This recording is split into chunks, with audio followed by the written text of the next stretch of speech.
Hey guys, today I have a book haul to share with you.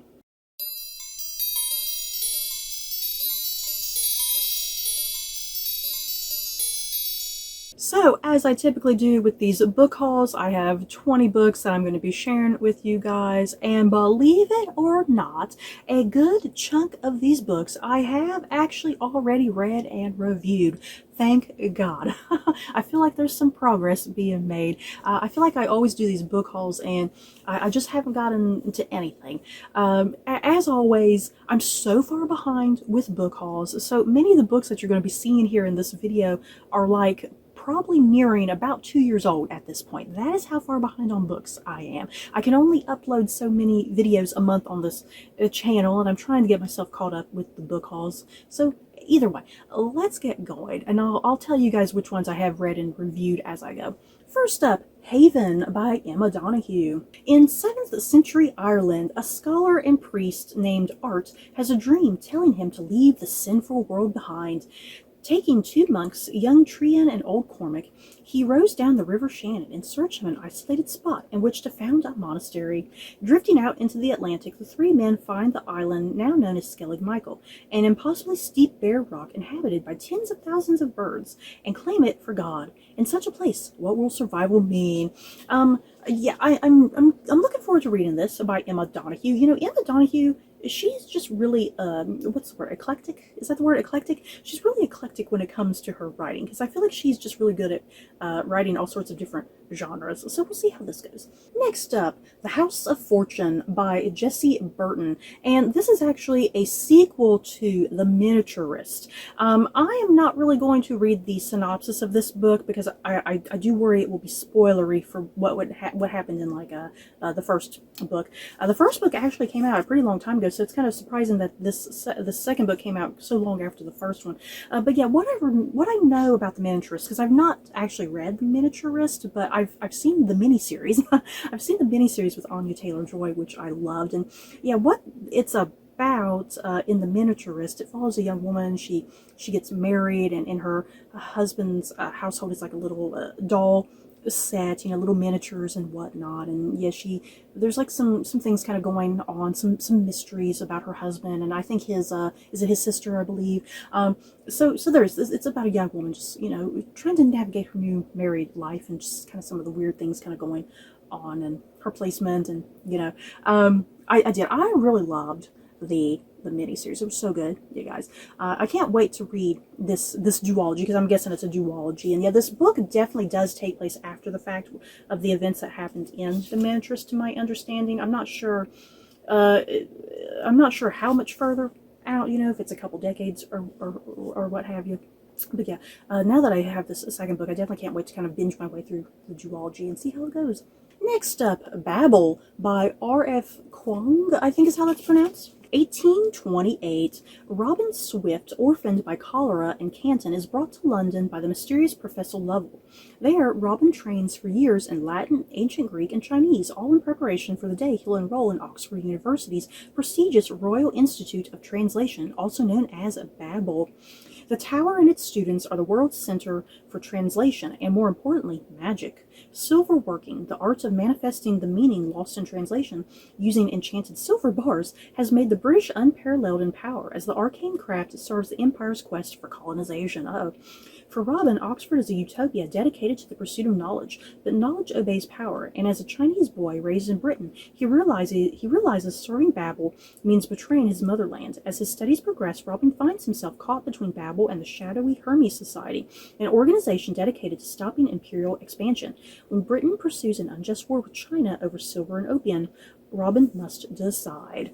Yeah, this sounds like it's an alternative take on British history and whatnot. Sounds really great. Next up, The Marriage Portrait by Maggie O'Farrell. This was like a really popular book on Goodreads for a while, and I just never got around to it, so I'm excited to get around to it eventually. Florence, the 1550s. Lucrezia, third daughter of the Grand Duke, is comfortable with her obscure place in the palazzo, free to wander at its treasures, observe its clandestine workings, and devote herself to her own artistic pursuits. But when her older sister dies on the eve of her wedding to the ruler of Ferrara, Modena, and Reggio, Lucrezia is thrust unwittingly into the limelight. The Duke is quick to request her hand in marriage, and her father just as quick to accept on her behalf. Having barely left girlhood behind, Lucrezia must now make her way in a troubled court whose customs are opaque, and where her arrival is not universally welcomed. Perhaps the most mystifying of all is her new husband himself, Alfonso. Is he the playful sophisticate he appeared to her before their wedding, the happiest in the company of artists and musicians, or the ruthless politician before whom even his formidable sisters seemed to tremble? As Lucrezia sits in constricting finery for a painting intended to preserve her image for centuries to come, one thing becomes worryingly clear. In the court's eyes, she has one duty: to provide the heir who will shore up the future of the Ferrarese dynasty. Until then, for all her rank and nobility, the new duchess's future hangs entirely in the balance. Oh yes, I cannot wait to get to this. Yeah, taking place in Florence, 1550s. Yes, Italian Renaissance. It sounds great. Next up, Almost There by Farah Rashan, and this is a book that I have read and reviewed on my channel. This is part of the Disney Twisted Tales series, and what all these books do, they always kind of ask this what if sort of question that's going to change up the cartoons that you love and enjoy, something that's really going to change some sort of significant part of the plot. So yeah, what this book is doing, what if Tiana made a deal that changed everything? So yeah, in the cartoon, at one point, the villain in that cartoon, he kind of has this proposition for the character of Tiana, like, hey, join me on the dark side, you know, and you can have everything you want. And yeah, of course, Tiana being a Disney heroine, she doesn't go with that option. So yeah, this book is kind of exploring, well, what if she did go with the villain and took him up on his offer? So I did. I read and enjoyed this book. Princess and the Frog is not one of my top favorite Disney movies at all, but boy oh boy, I love this book, and I kind of wish that this book was the movie. That's how good this book was. So good. I love the character of Tiana in this, and yeah, all the surrounding characters. Amazing. And next up, a book that I'm probably going to butcher the author's name, you know, I'm already dreading trying to pronounce it. This is called The Last Crown by Elizabeta Sherzinska. Yeah, I'm not even going to try to pronounce that one, you guys. That's my best attempt and approach. Yeah, this is actually book 2 in this series. The very first book in this was called The Widow Queen. And does it take place in Poland? I believe, I want to say these books take place in Poland, or is it Denmark? Because I see something here about Denmark. Maybe it's Denmark. I don't know where I'm getting Poland from. But I haven't read the first book in the series yet. I'm not going to read the plot synopsis on this one either. But yeah, just know that it's historical fiction. I love that sort of thing, you know, featuring badass ladies. That's all that I need to know. Next up, The Girl in the Castle by James Patterson, of all people, featuring Emily Raymond. So I'm going to assume Emily Raymond is the one who actually wrote this book, not James Patterson. I feel like James Patterson just puts his names on books, and he actually doesn't really write anything. But yeah, this book, this sounds really great, you guys. So in the present day, Hannah Doe is brought to Bellman Psych, kicking and screaming, told she is suffering from hallucinations and delusions. She is isolated, sedated, and silenced. The doctors and nurses don't believe what Hannah knows to be true. So then we go back, 1347, you guys, 1347. Hannah Dory and her village are starving to death in a brutal winter. Hannah seeks out food and salvation in the Baron's castle. If she is caught stealing, she will surely hang. So then, yeah, going back to the present. Hannah knows the truth. She is Hannah Doe and Hannah Dory, and she must return to the past before it's too late to save her sister from a fate worse than starvation. Can Jordan, the abnormal psych student who seems to truly care, be the one to finally help her? Jordan isn't sure what to believe, and Hannah has even bigger problems. If she stays in the present, her sister will die, but if she keeps going back to the past, she might never escape. So this sounds like it's a book about a young woman that seems to have somehow time traveled from the past into the present. You know, a lot of times when you get stuff like this, it tends to be like somebody traveling from the present into the past, you know, time traveling like that.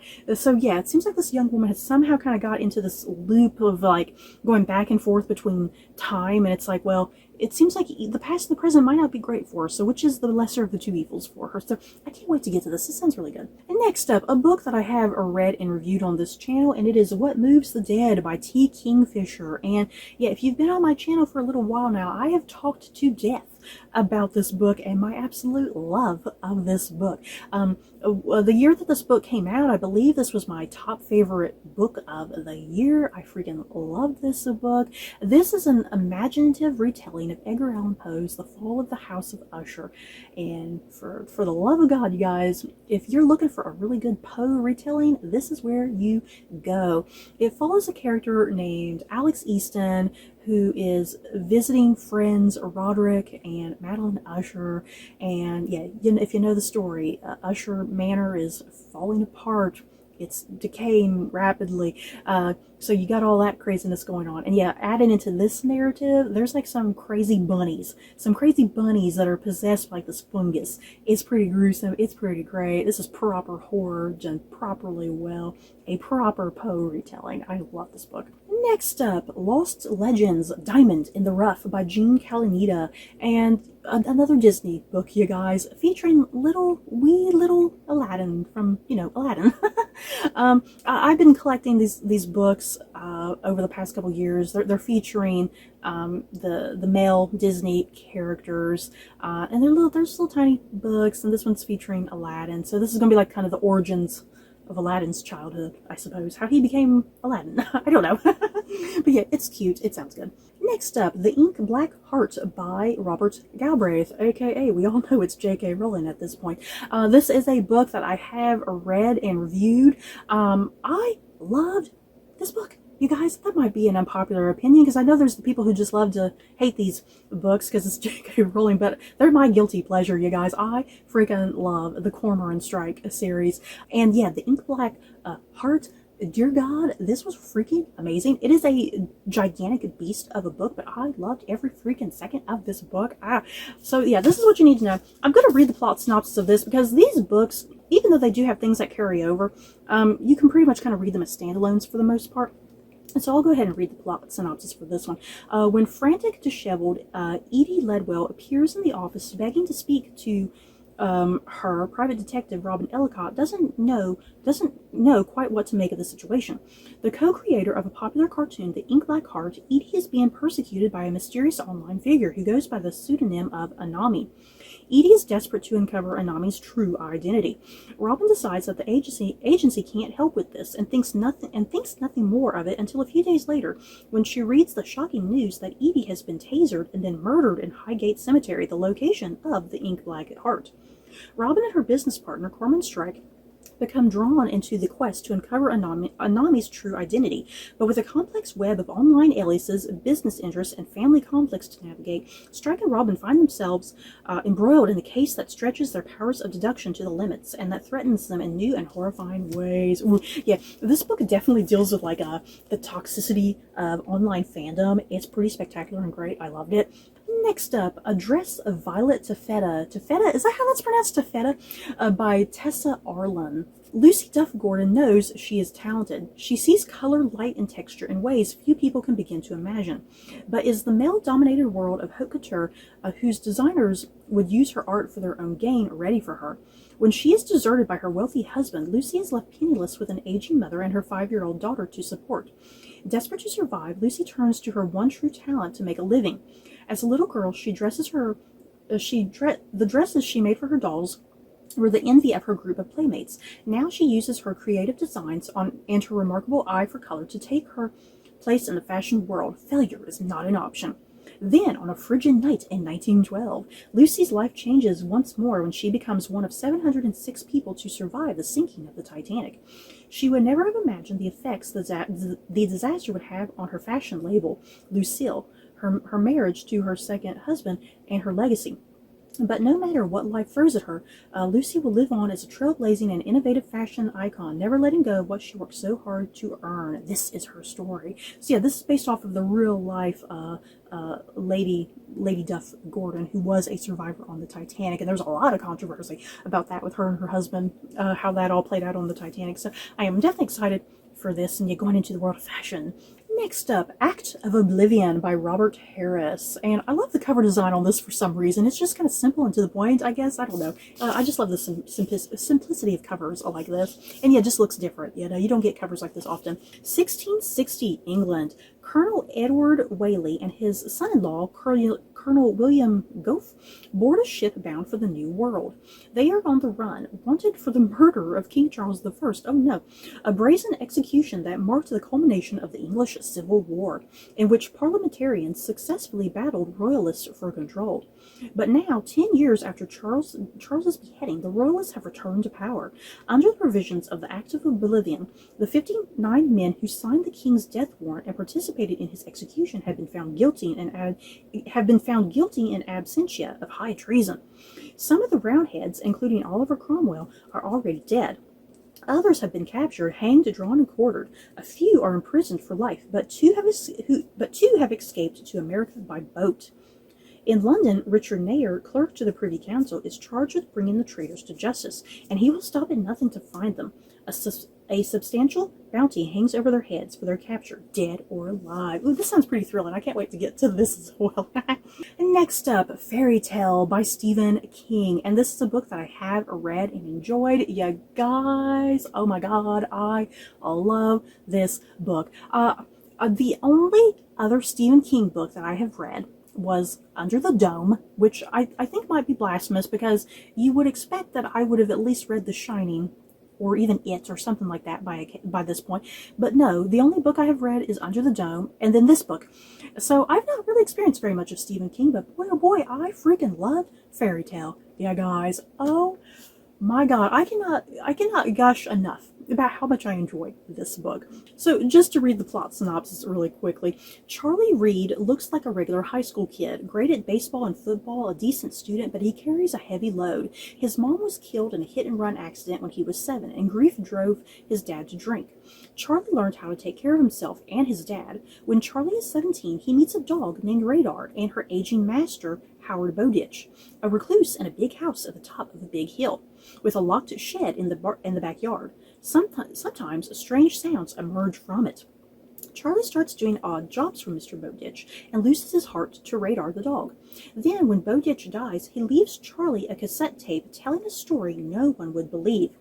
What Bowditch knows, and has kept secret all his long life, is that inside the shed is a portal to another world. So yeah, I'm going to kind of stop the plot synopsis there. Yeah, this book, that synopsis is just kind of the very beginning of what goes down in this book, because for the front half of the book, you get kind of one way of how the narrative is told, and then the second half, all of a sudden you're thrust into like a fantasy world, like Middle Earth or Westeros or something like that, you know?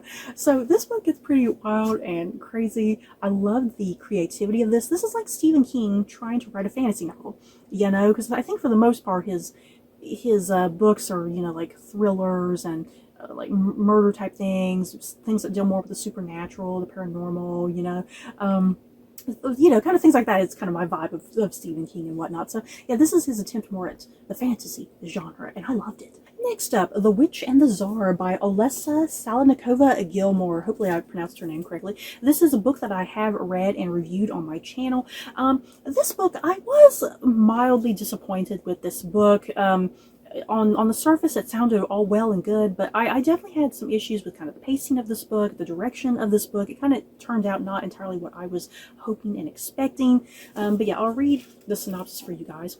As a half-goddess possessing magic, Yaga is used to living on her own. Her prior entanglements with mortals have led her to heartbreak. She mostly keeps to her hut in the woods, where those in need of healing seek her out, even as they spread rumors about her supposed cruelty and wicked spells. But when her old friend Anastasia, now the wife of the Tsar and suffering from a mysterious illness, arrives in her forest, desperate for her protection, Yaga realizes the fate of all Russia is tied to Anastasia's. Yaga must step out of the shadows to protect the land she loves. As she travels to Moscow, Yaga witnesses a 16th century Russia on the brink of chaos. Tsar Ivan, soon to become Ivan the Terrible, grows more volatile and tyrannical by the day, and Yaga believes the Tsarita is being poisoned by an unknown enemy. But what Yaga cannot know is that Ivan is being manipulated by powers far older and more fearsome than anyone can imagine.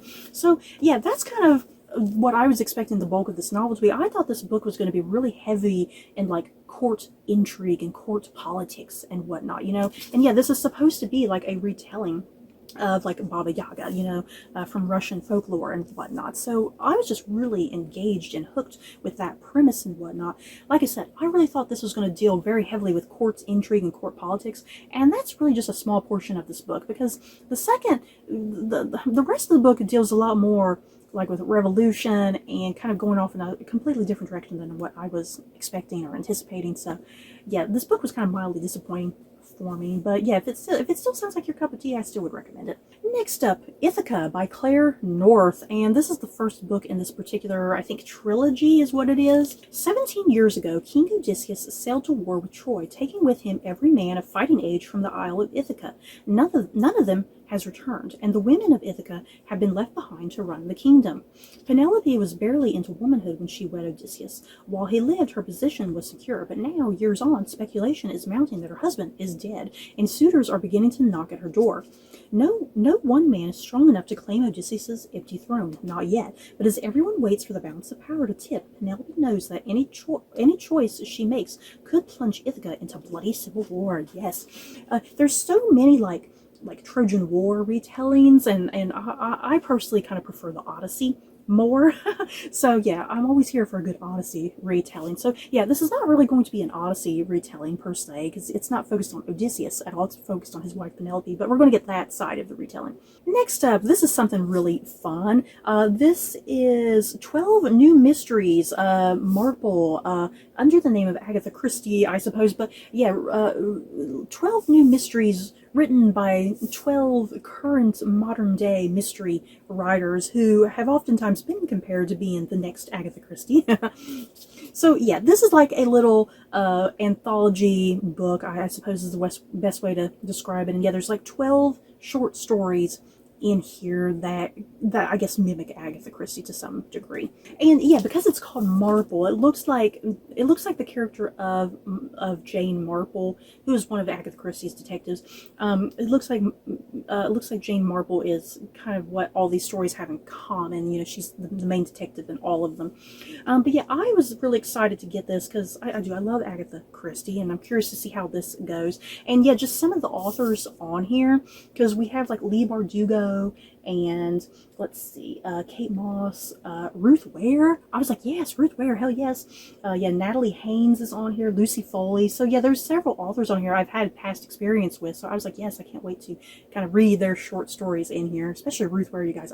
Next up, this is the graphic novel adaptation of Wait Till Helen Comes by Mary Downing Hahn. So I have read the book Wait Till Helen Comes, but I have not gotten around to this graphic novel adaptation just yet. So I am really looking forward to this. From my childhood, when I was like in elementary school and whatnot, one of the books that one of my teachers read for us in class, because we always had like a reading time. The teacher would sit down and just read some book to us, you know. One of the books that my teacher read us one time was Wait Till Helen Comes, and I was so obsessed with that book, and I checked it in and out of the library God knows how many times, and yeah, I even own a copy. So when I saw that there was a you know, this little graphic novel adaptation of it, I was like, okay, let me give it a shot, see how it goes, because I love the original book. So Molly and her brother Michael try to make friends with their new stepsister Heather, but Heather only wants to make trouble for them. She lies and tattles and misbehaves, and Molly and Michael always get the blame. They know Heather is trying to drive a wedge between her father and their mother, and it seems to be working. Then Heather starts playing at the graveyard behind their new house. She claims she can talk to a ghost named Helen. Oh my god, you guys. And her behavior gets even stranger. Michael doesn't believe in ghosts, but Molly isn't so certain, especially when Heather threatens that Helen is going to come for them and make them sorry. It seems as though things can't get any worse, but then they do when Helen comes. So, yeah, like I said, this graphic novel is based off of a kid's book that I love from my childhood. So I can't wait to get to this and see how it goes, because I'm still very familiar with the story. It's still very stuck in my head how much I loved and enjoy it. So this should be interesting to see it in graphic novel format. Next up, a Star Wars book here. I do like having my random occasional Star Wars books that I like to read, and this one is The Princess and the Scoundrel by Beth Revis, and if you can't tell, this one's going to be focused on Han Solo and Princess Leia. Hell yes. Do I even need to read the synopsis? I'm not even going to read the synopsis. All I care about is that it's about, you know, a younger Han Solo and Princess Leia. Yeah. Next up, Oh Caledonia, I think is how that's pronounced, by Elspeth Barker. I like the cover design on this. Let's see, what is this about? Janet was found oddly attired in her mother's black lace evening dress, twisted and slumped in bloody, murderous death. So begins O Caledonia, with the body of 16-year-old Janet discovered in her Scottish Highlands home. There is no shortage of suspects in the murder of the unlovely and unloved Janet. Despite this opening scene, O Caledonia is not a whodunit, but an account of our ill-fated young heroine's life, from birth to early death, about sibling bonds and betrayals, isolation and loneliness, the miseries of adolescence, and the saving grace of books. Okay, that sounds really fascinating. So, are we going to get who murdered her? Because I'm still curious who murdered her. I want to know the backstory too, but I still want to know who murdered her. And the last book that I have here, An Indiscreet Princess by Georgie Blalock. Let's see. As the fourth daughter of the perpetually in mourning Queen Victoria, Princess Louise's life is more a gilded prison than a fairy tale. Expected to sit quietly next to her mother with downcast eyes, Louise vows to escape the stultifying royal court. Blessed with beauty, artistic talent, and a common touch, she creates a life outside the walled-in existence of the palace grounds by attending the National Art Training School, where she shockingly learns to sculpt nude models while falling passionately in love with famed sculptor Joseph Edgar Bohm. But as Louise cultivates a life outside the palace, she's constantly reminded that even royal rebels must heed the call of duty, and for a princess that means marriage. Refusing to leave England, she agrees to a match with the Duke of Argyll, and although her heart belongs to another, she is determined to act out her public role perfectly, even if her private life teeters on the brink of scandal. When a near-fatal accident forces Louise back under her mother's iron rule, she realizes she must choose, give in to the grief of lost love, or find the strength to fight for her unconventional life. Yeah, Queen Victoria had a lot of children, so yeah, I don't really know much like individually about all of her children, you know, so yeah, I'm excited to read a historical fiction take on one of Queen Victoria's children, because she sounds like a rebel child.